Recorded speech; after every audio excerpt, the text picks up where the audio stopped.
ہو جاتی ہے جس میں لوگوں کو نکالا جاتا ہے. جیسے وہ کتاب اردو کی آخری کتاب اس میں ہے نا، اسلام کا ایک دائرہ ہے، اس میں سے اب پہلے داخل کرتے تھے، اب لوگوں کو نکالتے ہیں. تو اردو کا بھی یہی ہوا. اب اس کے اندر انشاءاللہ خان انشاء کی کتاب ہے دریا لطافت کے آخر میں انہوں نے پنجابی نکال دیے کہ جی وہ تو شین کاف درست نہیں ہے، ہندو نکال دیے، اور 12 کے سید بھی نکال دیے کہ وہ تو گاؤں کے ہیں. اچھا، آخر میں چھوڑا کون؟ شاہ جہان آباد کے چند لوگ جو بادشاہ کی یعنی کورٹ کے ساتھ تھے، ان کو چھوڑا. تو یہ لوگوں کو نکالنے کے لیے.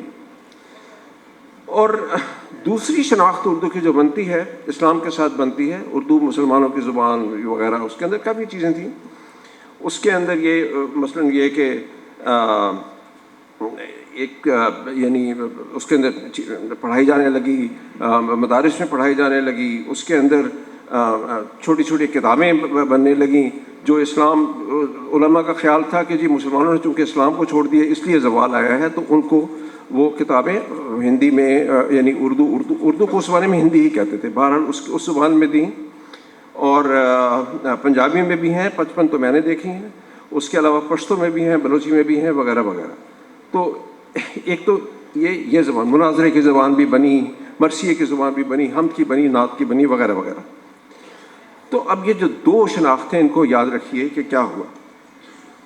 تیسری چیز جو میں عرض کرنا چاہتا ہوں وہ یہ ہے کہ یہ جو ایکسکلوژنری ہے یعنی لوگوں کو نکالنا، اس کے اندر صرف ہندو اور نان اردو سپیکرز نہیں تھے، وہ لوگ جن کی زبان اردو نہیں ہے، مادری زبان اردو نہیں، اس میں پنجابی بھی تھے، پشتون بھی تھے، بنگالی بھی تھے، سندھی بھی تھے، یہ سب لوگ تھے. اس لنگوسٹک پیورزم کے یعنی لنگوسٹک پیورزم، ہم صحیح اردو بولتے ہیں اور کوئی تو ہمیں کلچر میں پاس ہی نہیں آتا، یہ ان سب نے کیا. کیوں؟ کیا یہ امپیریلسٹ جذبہ تھا کہ ہم ڈومینیٹ کریں گے، ہمارا غلبہ ہوگا، یا یہ ایک اشرافیہ تھی جس کے پاس اب طاقت نہیں ہے، اپنی کمزوری کی وجہ سے اپنے ڈیفنس میں وہ یہ پیش کر رہے ہیں؟